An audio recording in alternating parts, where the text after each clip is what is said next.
अभी हम बात कर रहे थे जूरिस्प्रूडेंस की। तो जूरिस में किस तरह के एक्ट होते हैं, किस तरह के लॉ होते हैं, ड्रग्स प्राइस कंट्रोल ऑर्डर के लिए क्या होता है, आपको कोई दवा ज्यादा दे दी कम दे दी तो उसका प्राइस कैसे फिक्स होता है, कुछ लॉज रहते हैं, कुछ कानून फिक्स होते हैं ड्रग प्राइस कंट्रोल के लिए, कुछ उसमें ड्रग एंड कॉस्मेटिक एक्ट के कुछ रेगुलेशंस रहते हैं, कौन सा ड्रग एक्ट कब बना होता है।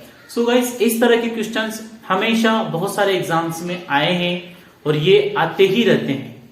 तो ये एक्ट आपको कंटेस्ट बहुत अच्छे से याद होना चाहिए। इन एक्ट्स के बिना हम कुछ नहीं कर सकते हैं एग्जाम में, बाकी तो बहुत कुछ कर सकते हैं भाई, लाइफ है अपनी। सो एग्जाम को बहुत अच्छे से निकालने के लिए आपको कुछ कुछ मोटे मोटे ये चीजें कंटेस्ट होनी चाहिए, जिनका आपको कभी भी पूछा जाए तो हाँ भाई यार वो क्या होता है, yes I know about this, what is this.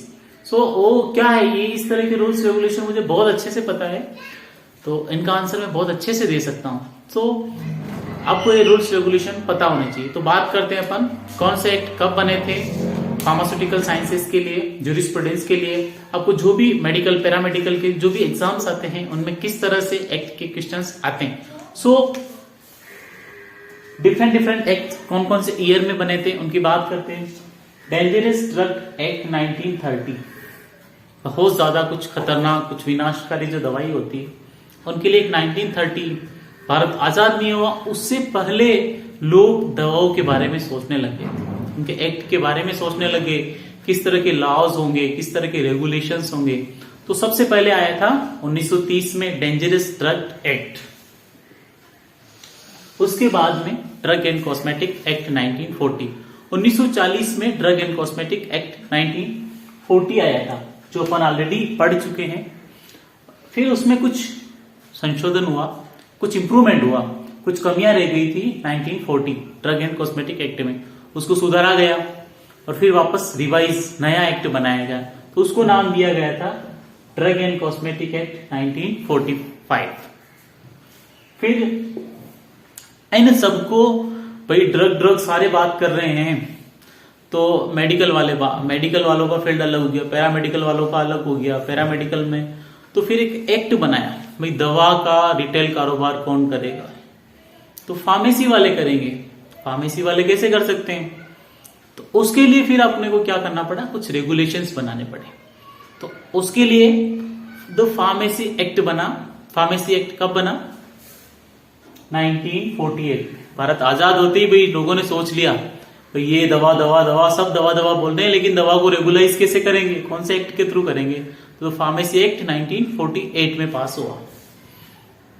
फिर उसके बाद में आजकल आप देख ही रहे होंगे, वो दवा लेती है आपको तुरंत आराम मिल जाता है, quick section 500, quick relief with in 5 minutes. ऐसा हो सकता है क्या भाई, अगर कोई ड्रग्स का मैजिक रेमेडीज एक्ट में आता है, इसमें the drug and magic remedies objectionable and advertisement act 1954। 1954 में गवर्नमेंट ने एक रेगुलेशन बनाया कि आप इस तरह से जो खतरनाक दवा है उसका एडवर्टाइज नहीं कर सकते हैं।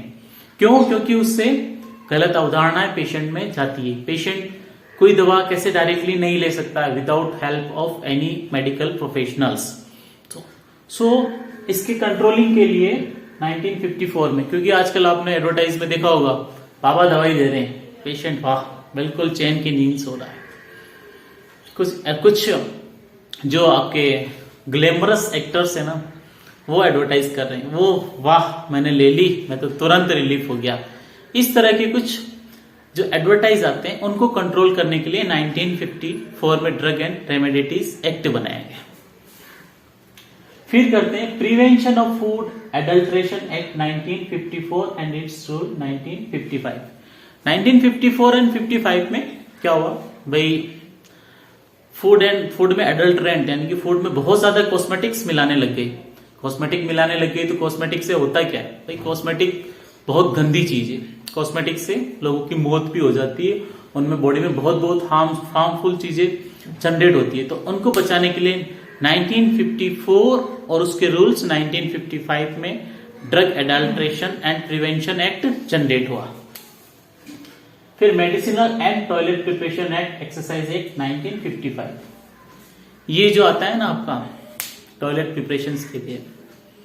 बहुत सारे ग्लैमरस एक्टर्स करते हैं, तो उसकी कंट्रोलिंग के लिए उसमें बिल्कुल सफेद जग दिखाना है ना, तो उसमें केमिकल कंस्टिट्यूएंट ज्यादा ऐड कर देते हैं। तो अगर कोई पी लेता है या फिर कुछ हार्मफुल इफेक्ट आता है, तो इसको कंट्रोलिंग करने के लिए एक्साइज एक्ट बनाया है 1955 में।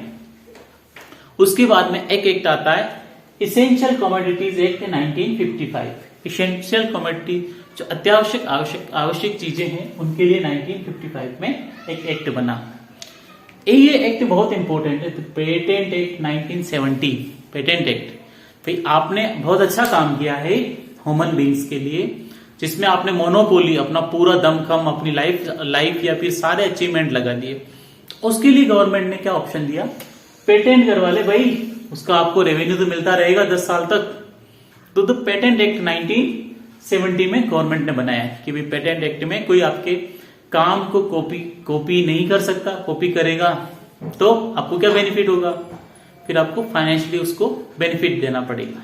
अगर विदाउट फाइनेंशियली कोई बेनिफिट करता है और आपने पेटेंट करवा रखा है तो medical termination of pregnancy act 1971 में एक गवर्नमेंट ने एक्ट बनाया था, medical termination of pregnancy act. So market में बहुत सारी ड्रग्स मिलती है अनवांटेड प्रेगनेंसी को सेव करने के लिए, लेकिन क्या होता है कुछ ड्यूरेशन निकलने के बाद में 4 to 8 वीक निकलने के बाद में गवर्नमेंट मेडिसिन अवेलेबल रहती है, लेकिन without proper justification, without proper documentation, anyone who is from belonging to medical professional, they did not help for the termination of any pregnancy.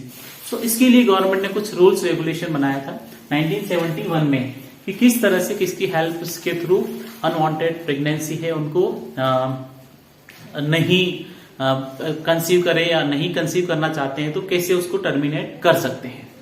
फिर एक आया था narcotic drug and psychotic substance act 1985, जो कि अपन ने पिछले वीडियो में बहुत अच्छे से बात करी थी। इससे बहुत अच्छे क्वेश्चंस आते हैं। एनडीपीएस ड्रग्स में अफीम, गांजा, भांग, चरस, एलएसडी, तो ये ब्राउन शुगर, बहुत सारी ड्रग्स आती है। सो नेक्स्ट आता है drug price control order 1995।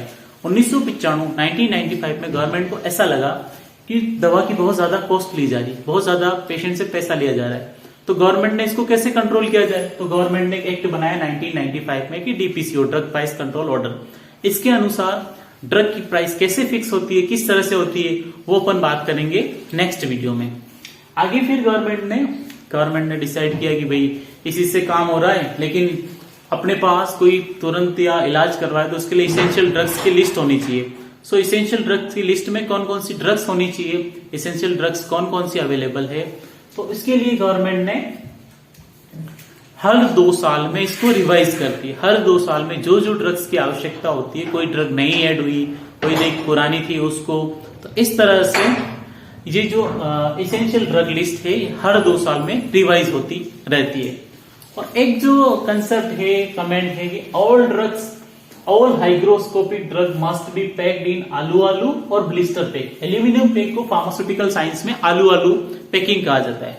So guys ये कुछ जो एक्ट थे, ये एक्ट बहुत ही इंपॉर्टेंट है सारे एग्जाम्स में, और गवर्नमेंट एनालिस्ट एग्जाम में तो बहुत ही ज्यादा क्वेश्चंस आने के चांसेस बनते हैं इन एक्ट्स में। सो गाइज इससे रिगार्डिंग कोई आपकी क्वेरी है, कोई क्वेश्चन है, तो आप मुझे कमेंट करिए। और आपको कोई कुछ डाउट्स है जो सोल्व नहीं हो पा रहे हैं, तो स्क्रीन पे मेरा मोबाइल नंबर है, उससे आप कांटेक्ट कीजिए, व्हाट्सअप कर दीजिए, और प्लीज थोड़ा चैनल को सब्सक्राइब कीजिए। और थैंक यू सो मच।